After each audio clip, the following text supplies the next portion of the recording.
Why are missionaries such weird people?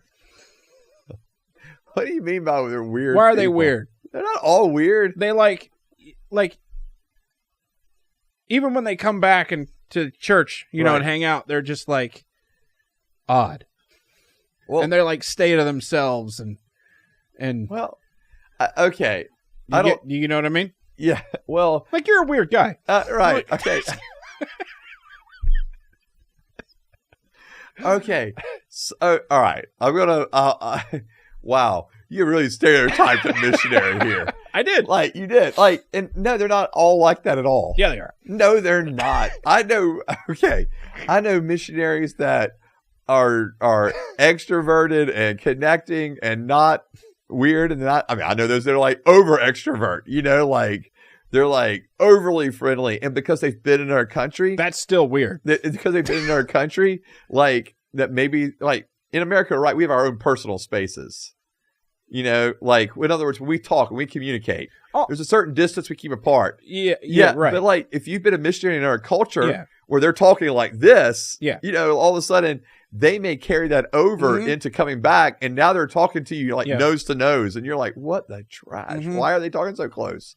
And so I think there's things they come back and kiss you on the lips to say hello, and or at least on the cheeks they might, you know, and I mean that happens, and it's a.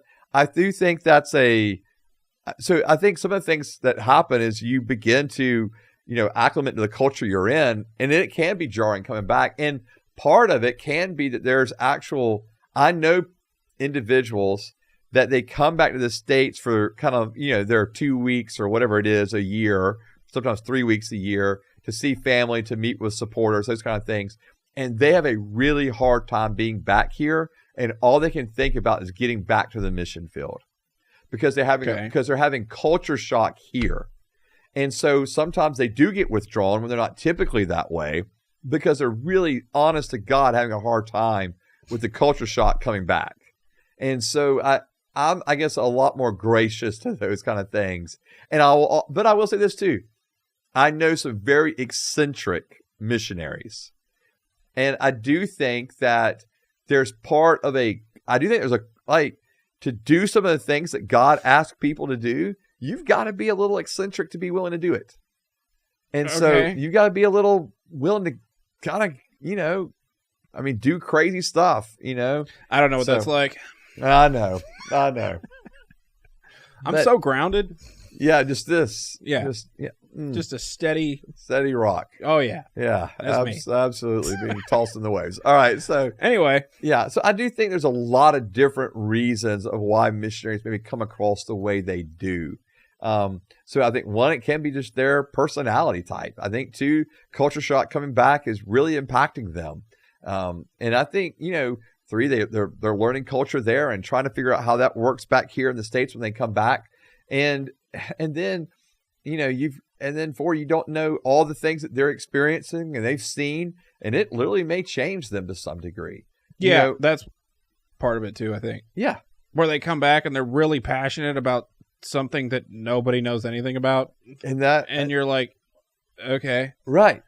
Well, yeah, that can happen. Have fun. Right. You know, yeah. And it's like, you know, like you could be, you know, talking to a missionary and all of a sudden they've become real passionate about this one specific area of water that has this, you know, like that this particular, you know, village is really dependent on it. And all they can talk about is this body of water. Right.